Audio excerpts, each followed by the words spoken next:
Good morning and thank you very much for joining us. I am Yori Folani. Well, it's day two, shall we say, day two, that is a working day of the president being back in town, having arrived on Saturday, yesterday being the first working day. And we heard the president's brief address yesterday. Today we'll be looking at further reactions. Yesterday we looked at it from the point of view of a lot of people who were, shall we say, who were very, very supportive. But that's not to say everybody was as supportive. In fact, one paper puts it, kudos and knocks. So maybe we looked at the kudos sides yesterday. So what exactly are those that you can categorize as the knocks saying? Essentially, they say it's nothing new. He was just rehashing old ideas that had been put out, persistently by government officials. There wasn't anything to inspire. It just goes on and on. So let's hear it. Not everybody feels like that. But if there are some people who think that indeed there wasn't very much that was new to it, let's see if there's anything to their position.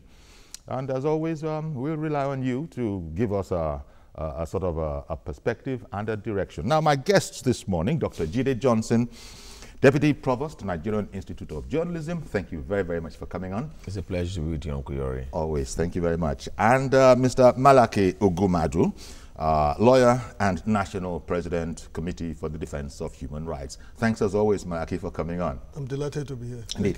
Thank you. I'm going to come to you. Let me take it from a journalism point of view first. I mean, reporting to the people.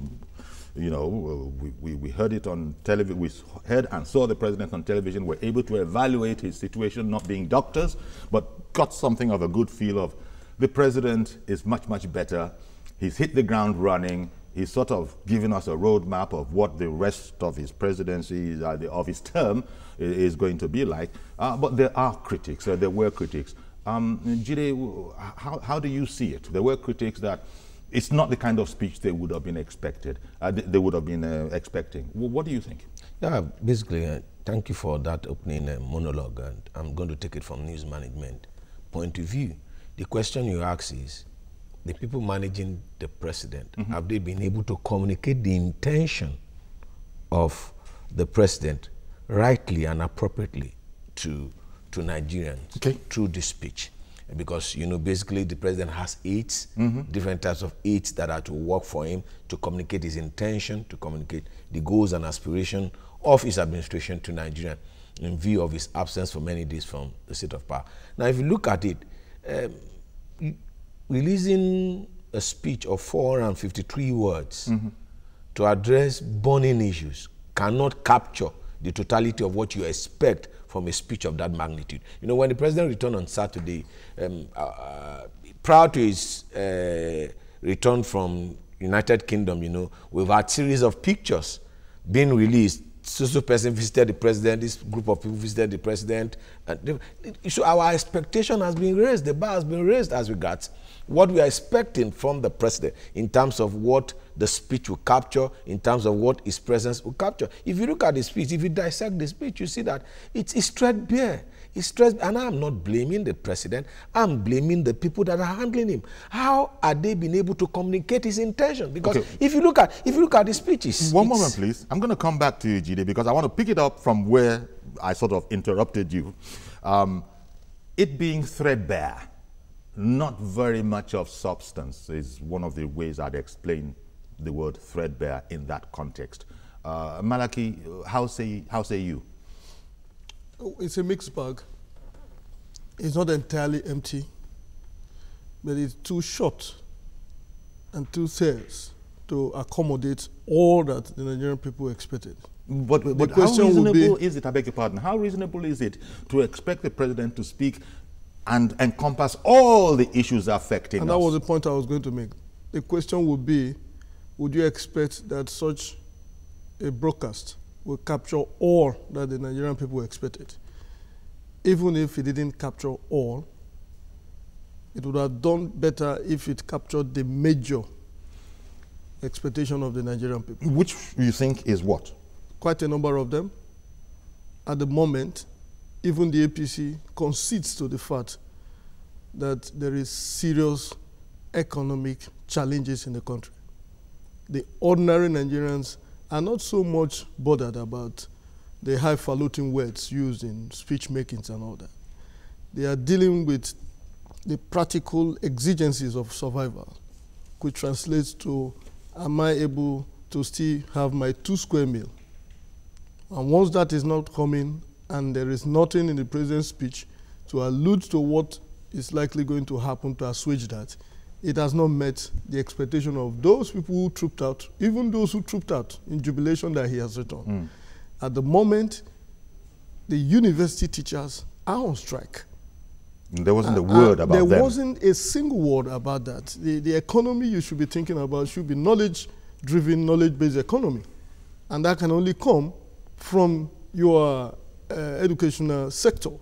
No such statement was made, and so on and so forth. So there are quite a number of things that are missing. I hear you, sir. Thank you very much. But I want to take it back to Jide. Since it seems to have been decided that this was going to be a short one, less than 6 minutes. Some people even say less than 5 minutes, but 5-6 minute speech. If it had been decided that that was as long, or shall we say as short as it was going to be, then immediately there are going to be compromises. Not everything can go in there. That decision, you started off by saying that actually you hold accountable those that are handling the president's communication. Okay, I hear that, but it's the president, and in other words, it's President Muhammadu Buhari's administration. He knows what the issues are. He knows what he's going to say. Those people that we often blame, speech writers and all of those kind of people, they are professionals, but they're working at the behest of the president. I imagine it's the president who gives them direction of what my direction is going to be. The president cannot attend to everything. Yeah, but he has to know what he's going to say. He can't attend, you see. Or what he wants to say. You are familiar with these things. Now, sometimes even for the president to read the speeches, when he gets to an event that the speech is already given to him, that is reading it, some they rehearse before they get there. You see, if a picture, they say, speaks better than 1,000 words. Okay. Now, if you look at the images that were released when the president returned from UK and the vice president welcomed him, you will see the way the president held the vice president. Although I'm not the vice president. No, I'm just saying hypothetically. I understand what you're saying. Well, yeah. And it communicates something. It communicates teamwork. It communicates understanding. It communicates relationship. You know, that assuages the feelings of many. It shows that all is well. Yes. Now, but can you relate this speech with that? No. You see, I'll tell you this. Just look at it. There was no mention or acknowledgement of what the vice president has done. We are not talking this issue from partisan point of view. We are talking it from professional point of view. What are you communicating and how do you communicate? Are you with me? There's no acknowledgement. I'm grateful to Nigerians, to all Nigerians, the president. Yes, acknowledging the role of the vice president in what he has done while the president, there's no mention. Now, it usually leads to the narrative that has been going all around, that there is a cabal that are in charge of the affairs. There's no acknowledgement. There's no way you cannot acknowledge. Well, this is interesting. No, there's no way, there's no acknowledgement of what the vice president, no mention of what he has done in terms of holding forth to communicate teamwork. But the president has said that he has complete confidence in the vice president. This is the first major policy document. A speech from the president is a policy document. He communicates. You see, that's why I'm saying that.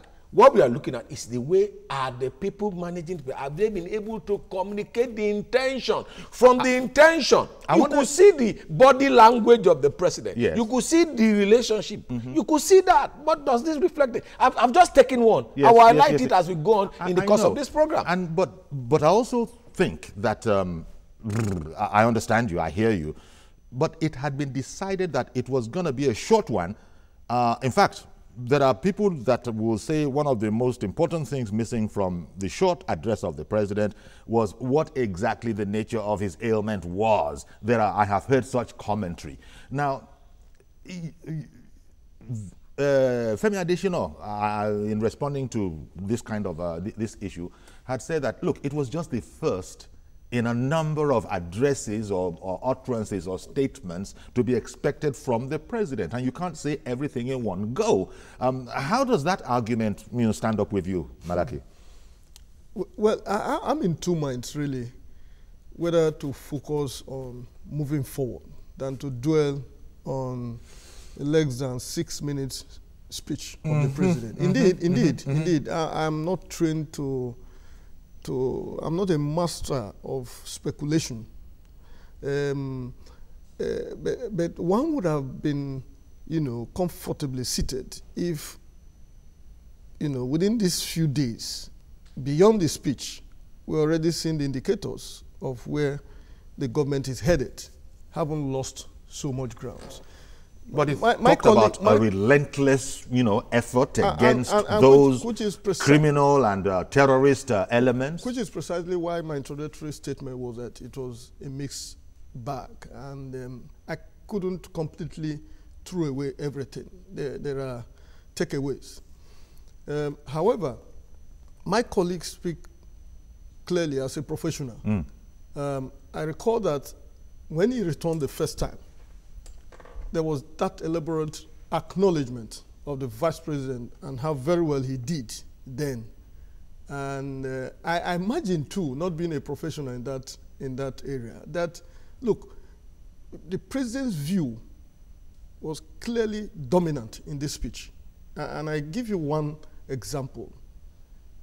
His explanations regarding his meeting with the late Odumegwu Ojukwu in his Daura residence tells me about a man who needed to make a point by that particular example. I couldn't possibly imagine an additional going into the details of how that conversation, as at that time, took place. So, not being a professional, I could hazard a guess as regards how much input and how much of his views he wanted communicated there. But by and large, there are two sides to this. Nigerians trooped out, and when I say Nigerians, I'm not talking of Wike, Yeson Wike, who I understand Fayose is also moderating his language. I'm not talking of those ones. I'm talking of the real Nigerians, who made his emergence possible. That, for me, was a loud statement that in spite of all, given the absence of this man, legitimately out of this country from his position in the discharge of his responsibility, there is still that goodwill. That, for me, is an area that the party and the presidency should harness extensively. In doing that is to reconnect with what is not going right, to reconnect with what they need to do to serve those category of persons, of the population. And I thought that, if it has been observed that mistakes have already been made, we could have quick wins almost immediately, because all of these are even long overdue. How does it play out if, for instance, the president gives a marching order to the labor minister who has been fixated on the legality of the processes taken by ASU to fix that aspect? To what extent would you completely and in a very swift manner reconnect with the Nigerian people who will, understand you clearer? If you exercise the kind of humility that Yar'Adua exercised, and I say this because when Yar'Adua was elected, he knew that the processes that brought him to the presidency was faulty, and immediately constituted a... It was a 5-6 minute speech, a short speech. In fact, those people who are very, very familiar with these kind of things had predicted before time that it's probably likely to be a short speech, no more than 10 to 15 minutes being a short for them, given all the things that you gentlemen are saying you would have expected to be addressed. It turned out to be a third of 15 minutes. Necessarily, some things would have been taken out of the speech. So is what you are saying that having been away and expectations haven't been such, the support haven't been such, the president owes so much to so many, talking about the goodwill that they have for him, that it should have been a longer speech to address some of the issues, including, as you pointed out, maybe a reference to the stewardship of the vice president, and those things not being in the interest of brevity, you think was a mistake. You see, we are still not ready for nationhood, for public governance, in the sense that what that is needed to be done should be done. Now, the non-response of President Trump to the incident, to the Nazi movement in Charlotte in the United States, you know what it caused for days. And you see, we keep making this. There are other strategies. They could have used this. After the speech, there could have been a series of statements that have been released to explain the views of government. You cannot just but communicate. And the thesis of my contribution today is that I am not sure that the intention of the president are properly communicated, because there's no way there's no way you could address all of these issues. I have a problem here. Now, I'm sorry for interrupting you. I have a problem here. The intention of the president being communicated, I mean, by who? The president himself. What? Unless you're saying by his age. You see, no. For instance, it's not by his age. Let me tell you, based on the video you and I have seen, based on, we all knew quite all right. You don't have to be a medical doctor. That there's a certain extent to which you can exert the president to engage in a rigorous exercise that will involve reading a speech for a longer period of time. There's no doubt about that. There's no doubt. Could we have opted for a press statement? Could we have opted for a different thing that will address all of this? Now, rather than give a speech that begins to raise suspicion as regards some of the suspicion that people have across. People wanted to hear his voice, don't forget. People wanted to see his video. People wanted to see his video, hear his voice. But the president, because he was in United Kingdom, but here, lo and behold, the president was in Nigeria. People saw him coming in the airport. Loads of people went to you see, he said something. There's a goodwill that this presidency enjoys. Yes. And this president still enjoys. And you don't buy goodwill, you hand it. And the only way you hand it is to communicate appropriately. To communicate appropriately, not to leave room for suspicions or doubts. You see, from this speech, it has created more issues for people to ask questions as regards the state of health of the president, as regards the perceived group of people that have taken hold of the president, as been reported in the media. Look, it even got as bad as some people are addressing the speculation, rumor, call it whatever you want, that the president was poisoned. Somehow, we don't even get any of that. So, you see, I wonder if people are not asking for too much. I'm not saying they are. I'm just wondering, because our president was away for 103 days. Yes. 103 days. Now, our president was away for 103 days. Someone was in the saddle of the administration, and the president is addressing us for the first time. Now, look, if you listen, Uncle Yori, please listen. I'm talking from a professional point of view, not from partisan point of view. I understand it. Now, if Ojukwu could have been mentioned, the only name that is in this speech is Ojukwu. And why was Oshibaju not in there? Are you getting my point? You see, for me, now, there are things that which you can't communicate to let people understand that you see, that you know what, things are right, things are okay, we are working as a team, and there is no issue of any cabal anywhere, and some of the issues that needed to be addressed will be addressed. Like who are you now blaming for this? And I'm referring, when I ask that question, I'm referring to your the people managing the news management around the presidency. They have not been able to communicate Not even with this issue. It is, over time. it is there that you are blaming for an inability to communicate, Dr. Johnson. Yes. But it's the president that needs to communicate. Correct. Remember President Obasanjo in his time? Yes. You know, spoken about advisors. That gives He said, look, please. they advise.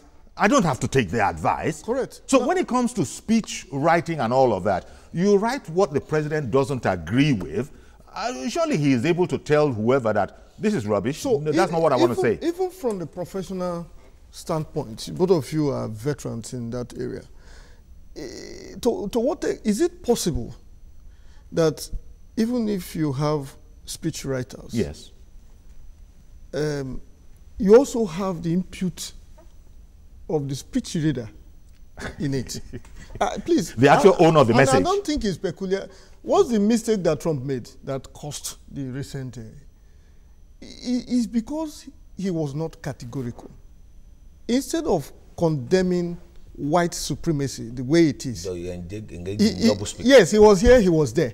You know what I think is good about that? You know what I think is good about that? Is because it was unfiltered, and much to the annoyance of his handlers, President Trump insists on going out unfiltered. Correct. So we know, everybody knows exactly what President Trump feels. So, spin doctors might have made him sound a lot different from what we know. Correct. In the previous statement, earlier statement, I've said, look, I also see so much dominance of Buhari's input in this. And he used a classical example and landed wrongly. For me as a lawyer, if you are going to discuss such sensitive issue as to Nigeria is not negotiable. The unity of Nigeria. You don't predicate it on your discussion with a private citizens and draw a conclusion. That, for me, alienates completely the sovereignty of the people. Sovereignty in Nigeria by Section 14, subsection 2, is supposed to reside with the people. The people are the repositories of the sovereignty of this country. The same language and body language that we got when only less than a month ago we had that the Obasanjo, Babangida, and are considering who succeeds, and I had the privilege of reacting pointedly to that. Look, we will continue to wobble for as long as what needed to be in place before we got here are not in place. But Malaki, one question, please. It's sort of a rhetorical question. What Nigerian president is going to preside over the splitting up of Nigeria? Again, I will not even want to, it would better I hear of which section of Nigerians or what category of the population of Nigeria will be interested in the splitting of Nigeria. I can tell you that if we sensitize our people a lot much better than they are now, they will see and understand that the greatness of Nigeria is actually rooted in the diversity. Yes, yes. And that, forget these rumor mongers. When indeed, and I hope it doesn't happen, it won't even happen, when you get this split, as they speak about, you will see that will be the beginning of further splitting. Because the Biafra nation as it's conceived now, you need to clearly understand what the sentiments are around that. Okay. The same thing applies to the North and so on and so forth. Now, I think easily, that's the most important aspect of the speech that a lot of people have got probably. This whole matter about the president's comment, it was very, very weakly veiled, who he was actually speaking about without wanting to mention them by name. That, look, people who are going beyond the pale need to be careful. Professor Shibajo warned in the past that there are proper channels for addressing and airing all of these issues. The president pointed to the Council of State, he pointed to the National Assembly, where those things can be handled in a structured sort of way. But the president has never made any secret of the fact that he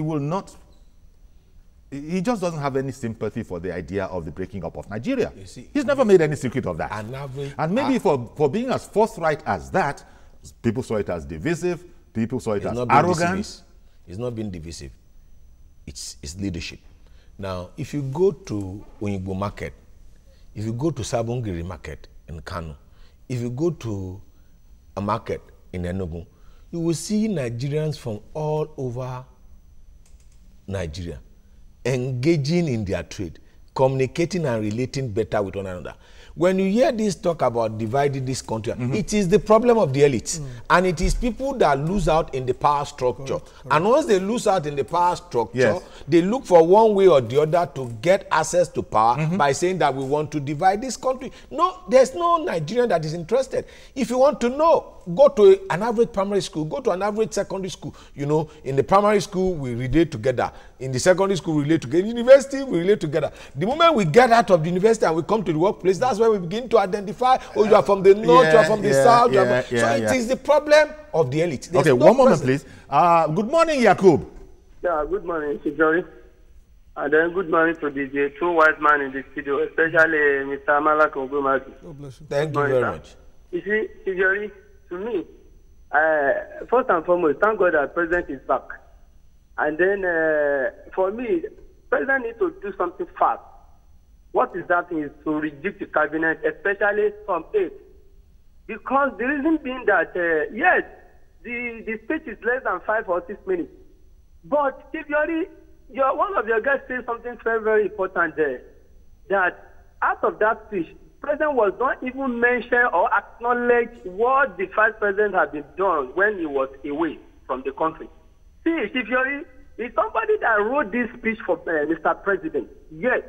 But that very particular person or people that behind the scene that do all these things, in fact, it's not clear to we that we support of why we still continue to support him because we really believe in him. That is the truth. But some people are in that presidency, they are always a cabal. They will remain being a cabal because that is what they are eating. Shifyori, how can you write a speech for a president of the country that Vice President is doing a fantastic work when the boss is not around? And then you omit that very particular person who was not mentioned. Even before now, I was not even thinking towards that until one of your guests mentioned it this morning. Because, Shifyori, see, when you look at our president, he really loved the Vice President in person of Professor Yemi Osinbajo. They love each other. But there are some people in that presidency, they want to break them into two because of their own selfish interest.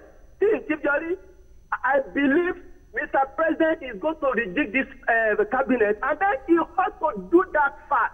Thank you, God bless you. All right, indeed. Thank you very much. Nobody really knows. You can't really know the mind of a man. He helps you a bit by that which he says, and then you begin to try to understand his mind both by what he says and what he didn't say. It seems that the omission of the Vice President's name from the very short speech has rubbed some people the wrong way. Even though the man has displayed in the past his absolute confidence, not to mention gratitude to Professor Yemi Osinbajo. The image of his arrival, the image, just look at the images that were released of his arrival, communicates bonding, communicates love, communicates, it speaks. It speaks a volume. You see, on that. When you say it speaks volumes, as regards the fact that you see, well, you know, people credit us, unfortunately, I don't know, rightly or wrongly, with look. When it comes to conspiracy theory, we are masters. People are now reading a lot into the fact that, you know, people credit us, unfortunately, I don't know, rightly or wrongly, with look. When it comes to conspiracy theory, we are masters. People are now reading a lot into the fact that in spite of the total support the president has shown in the past, right up until yesterday, and probably continues, but that he omitted to declare that Yemi Osinbajo has done a fantastic job and is going to continue to do a fantastic job. People are saying that is significant, very important, right? To silence the mouth of the critic. Okay, one moment. Ekene is calling in from Ghana. I'm sorry. Good morning, Ekene. Yeah, good morning, Uncle Yori. Thank you for calling, sir. Yeah, and good morning, your guest over there. Good morning, Ekene. Yeah, about the president's speech yesterday. Yes. I want to put some words. the president is talking about the unity of Nigeria, not negotiable. I agree with him, but for the one, let's put this unity into test by allowing referendum to take place. Let's conduct referendum so that the people will decide whether this unity they still believe in it or not. You can't tell me that something that you and the people discussed in the private room in Dura in 2003, if Ojukwu is alive and see what is going on in Nigeria, all the chief of army staff, Inspector General of Police, custom boss, all of them, not. If Ojukwu is alive today, he will be the first to agitate for the Biafra to be restored. You can't take what you discussed in 2003 and compare in this year, 2017. And for them to be saying that social media is causing a lot, which was the reason that brought Buhari into power is through the social media. Through social media and through his speech. Who is baboon? Who is monkey? It's we Nigerians, and Buhari is the one who made the speech. So for them to talking about his speech, this government come into power through his speech, in which they have built in many Nigerian hands. His speech will continue until this government is out of power. Thank you, Ekene. Malaki, he brings up social media because the president clearly said that on social media, people crossed the line. That he was distressed. And Ekene is pointing out that the social media was not insignificant in sweeping President Oshibajo to power. We know, of course, that the statistics are such that as a percentage,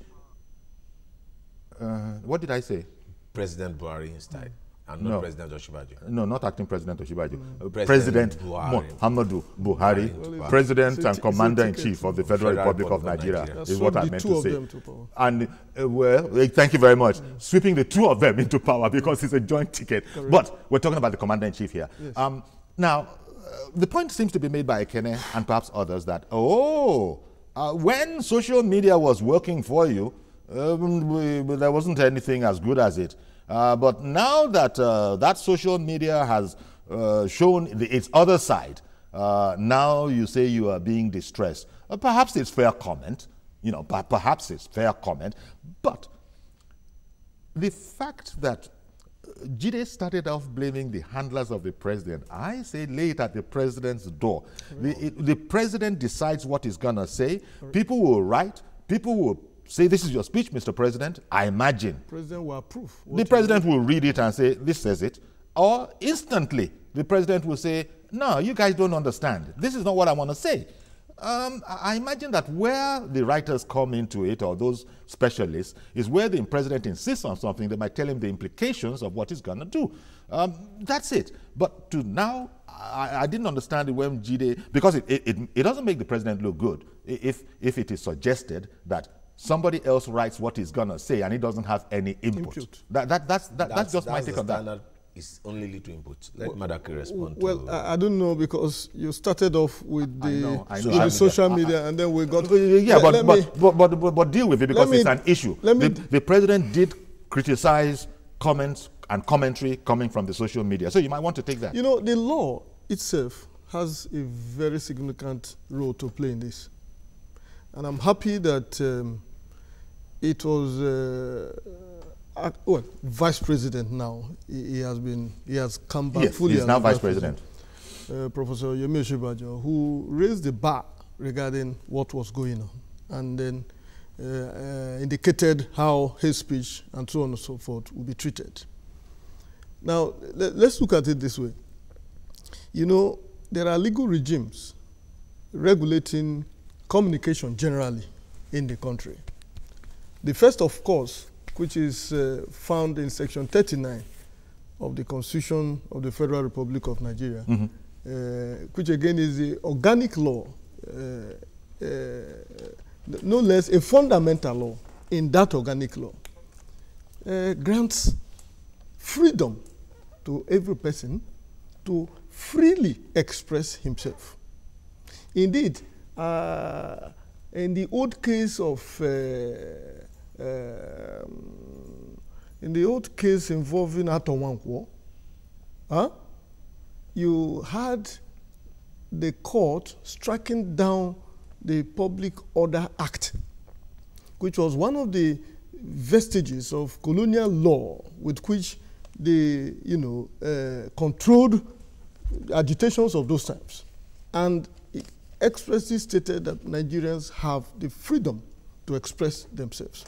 Today, if you feel terribly bad about statements made, what you do is not to hound or to imprison or to shut out those people from making those statements. What you do, even as government, is to take them through the process of the law. Mm-hmm.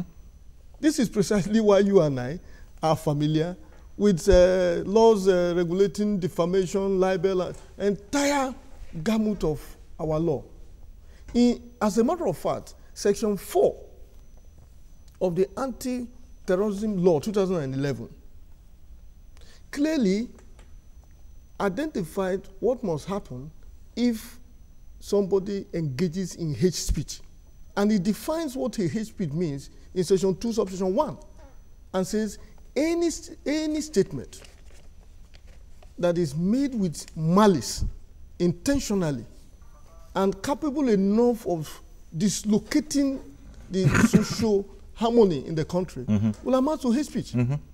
So my take is that for a president to come and then zero in on that in a manner that suggests that people are no longer free to express themselves misses the point. That is one of the grounds I have in that. Maybe this is where the speechwriters might have, if they wrote it, well, they certainly would have had an input. If he had stopped at his personal opinion that social media, commentary on social media has been distressing, and just stop it. But not go to the judgment, the final judgment of it crosses the line. What are the red lines? Who says it? Who sets the line? The first issue that was addressed in the letter was that issue. Okay, one moment. Let me take Mr. Lawale calling in from Ikorodu. Good morning, Mr. Lawale. Yeah, good morning, Chief Yori. Just Yori, thank you very much. Okay, okay. And good morning, my Prof. Malaki and Ide. Thank you. Good morning, my brother. Yeah, good morning. Good morning. God bless you.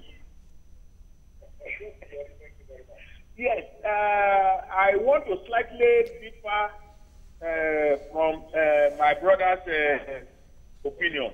That's Malaki.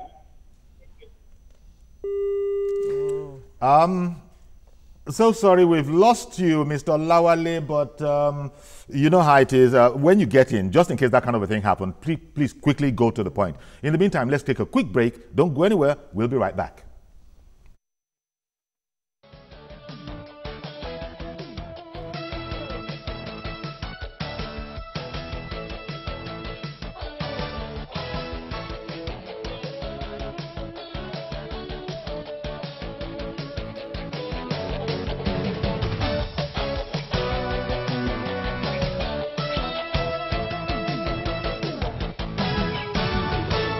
Welcome back, and we're looking at the president's speech again.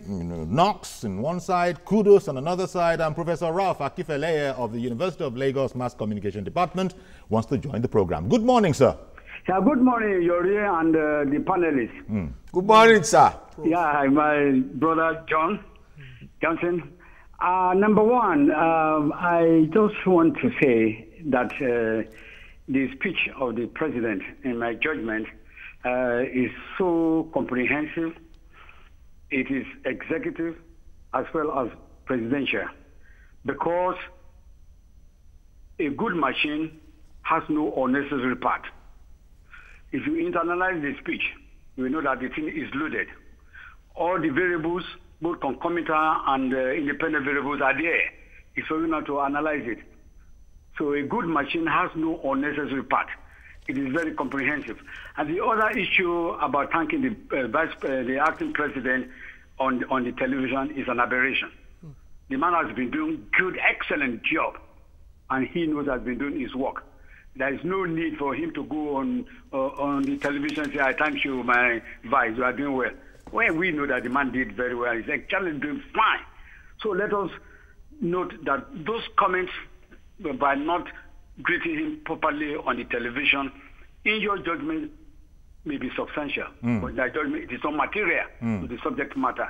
I think let us leave that alone. Congratulate Mr. President for coming back and let him now start doing the job of change. And as I always say, change is a very hard commodity to sell because it stinks like fertilizer. Prof, when you put the fertilizer on the soil, the potato germinates. At the end of the day, it brings out sweet potato. So therefore, Mr. President's speech is excellent. And the man talking about Ojukwu, that if Ojukwu are alive, we'll be talking about that is not true. That's a contradiction. It's a melodrama. Prof, before you go, now that we have you, could you comment on the way the president commented on the social media? One, that it was distressing, but then going beyond that to saying, maybe judgmentally, that it crossed the line. What's your comment? Yes, definitely. Social media, it crossed the red carpet, the red line. And as you know, social media has its nuisance, has its utility, but many times I do not regard those engaging in social media. Many of them are information traffickers. They are not responsible to any non-station like your station. They don't give any attribute to objectivity, fairness, and balance. So you can post anything you want on the platform, but I take them with skepticism. So the president is very, very right. He's very correct. In no material particular, he's very correct. But wasn't he being a judge? Wasn't he being a judge in his own case? The president being judgmental that it crossed the line. It's one thing for it to have been, what was the word he used? Distressing. Cross the red line, yes. But now judging that it crossed the line, perhaps there are those who are saying that it would have been more presidential if he had withheld the second part of that comment. No. You are assuming that the president is another. He was a commander. I was a commander, so that blood is in him. So you cannot gang his speech. If I were him, I would say the same thing. The social media went off course, including the so-called gentleman who said somebody was in live support and he has 11 pictures. So let me show the picture now. We have to stop this rubbish and allow the president to move forward and revive this country and the economy. All right. Somebody didn't talk about ASU. ASU, we are negotiating, and the president cannot say everything in 4 minutes. That's why I say it's loaded, it's comprehensive, it's executive, it is presidential. A good machine has no unnecessary part. Thank you very much, Professor Ralph Akifeleye. Appreciate your call. Okay, so everybody has their own bit, and we've just heard it from the eminent professor. I was still on the thesis of my argument. Now, where I stopped before the call, before we went on short break, if you look at the second part of the speech, which was the first, the second paragraph, which was the first item of national importance that the president addressed, which has to do with social media. The president said that he's been paying attention to the comments, and it was distressing.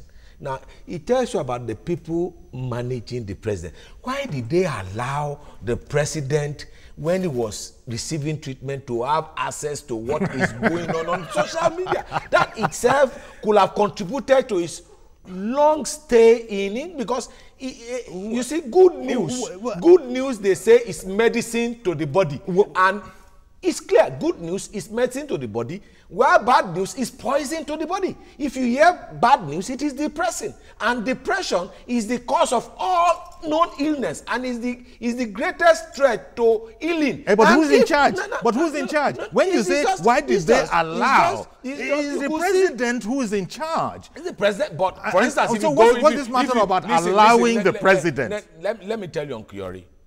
If you become the president, if the security agency says you are not going to, if you say you are going to Ikeja, and they say you can't go to Ikeja, we have a security report that you can't go to Ikeja, can't say you are the president. Okay. There's someone else on the line. So we should have a clear understanding of how these things work. Samson, good morning.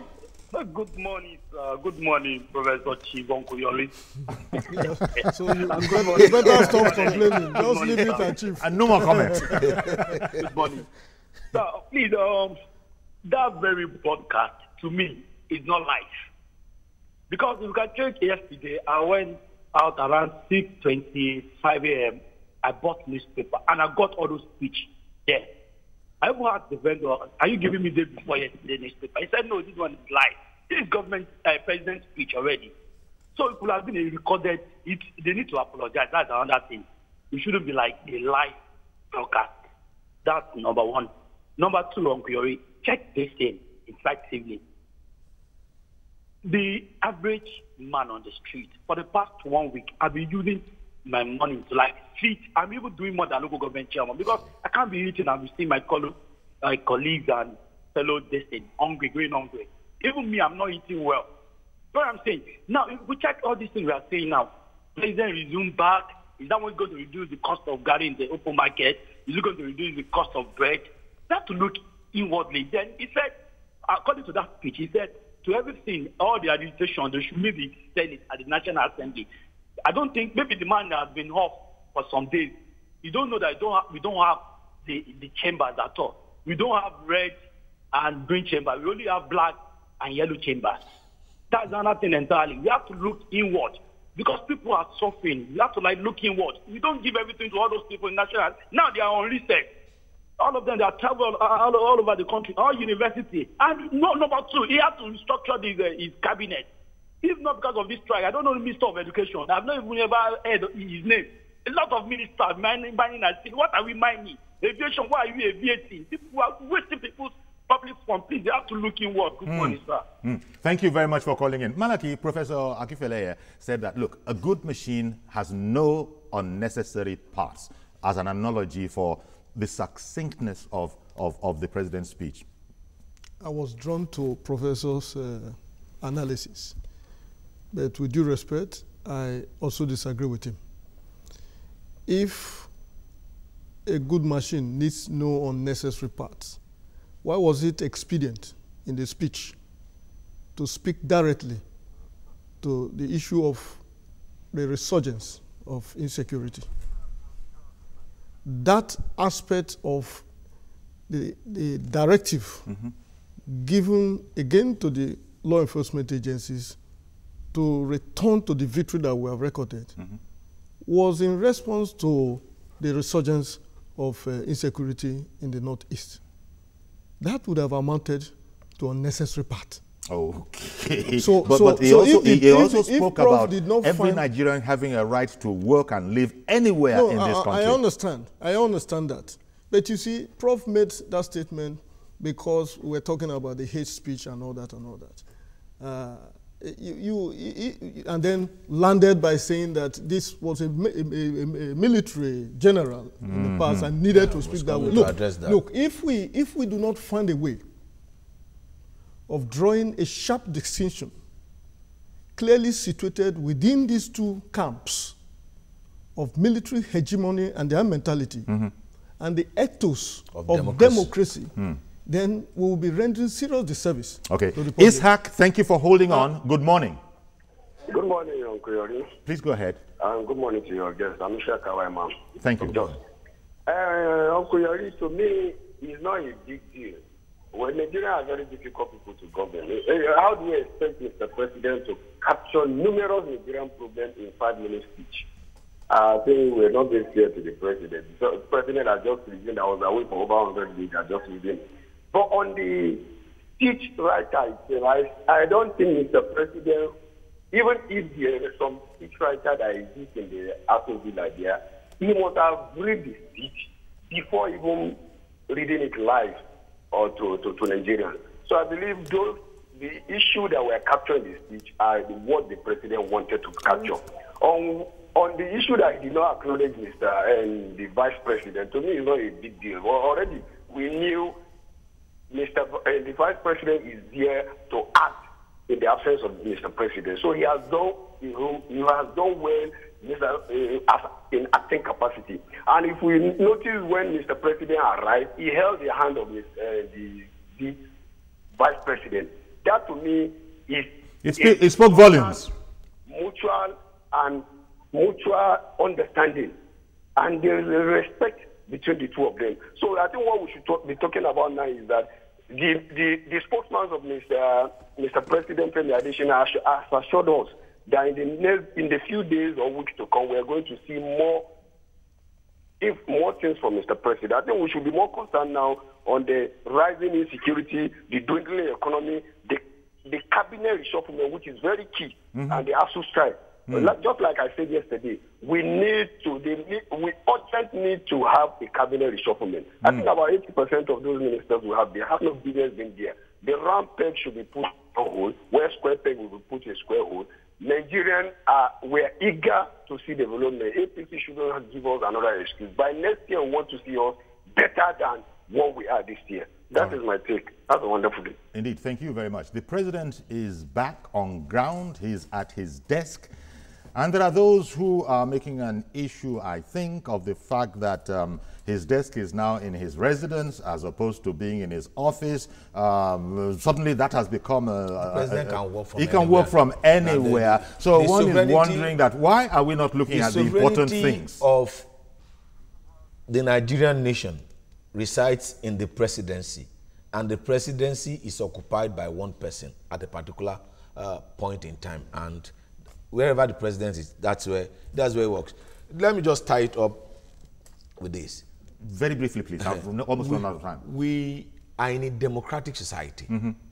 Nigerians deserve the right to know. Daily briefing is not out of place with democratic practice. A situation whereby you don't communicate on regular basis, you leave room for this type of issue. Okay, and Femi Adesina has said, as was observed by the last caller, that there will be more to come in the days, weeks, months ahead. Malaki, in closing. From the president to the presidency, and by extension, the political party that brought them to power, they must refocus their energy to the productive aspects of the assignment that they have to deliver. And that is about improving the economy, ensuring security, and then creating jobs for the Nigerian people. That will be my take. Thank you very much, gentlemen. So there we have it. Kudos, knocks for the president's short address, and we've heard something of a comprehensive, almost, at least it represents the comprehensive aspect of comments that have been made, both those supporting and those who are disagreeing with the president's speech and its brevity. Thank you very much, gentlemen, for coming on, Dr. Jide Johnson and Mr. Malaki Ugumadu. Thank you very much. Thank you. Thank you. Okay, so that's our program. Join us tomorrow for a fresh edition of the program at 10:30. Till then, I'm Yori Folarin. Bye-bye for now.